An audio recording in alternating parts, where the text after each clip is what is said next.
Asalaamu calaykum waraxmatullaahi wabarakaatu. Maanta iyo maalin wanaagsan waxaan idiin rajaynayaa dhammaantiin kheyr iyo barwaaqo. Waxaan rabaa inaan idinla wadaago wax kaleeto maanta insha Allah oo ku saabsan farxadda. Sideedaba happiness is not a destination, it's a way of life. Furihii farxaddaada farahaadaad ku haysataa. Farxaddu maahan meel, qof ama shay. Farxaddu waa nolosha. Farxaddu maahan sida aad ku nooshahay, sida aad u nooshahay iyo waxa aad ku nooshahay ama aad haysato. Waa farxadda ku kalsoonaanta Rabbi iyo naftaada. Farxaddu waa muhiim inaad ogtahay waxa adiga ku farxad geliyo ee aad rabto oo xalaal ah, iyo sida aad u heli karto oo ugu shaqaysan karto wax ku farxad geliyo.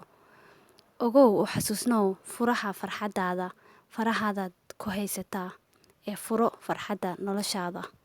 Mahadsanid. Fadlan la sii wadaag.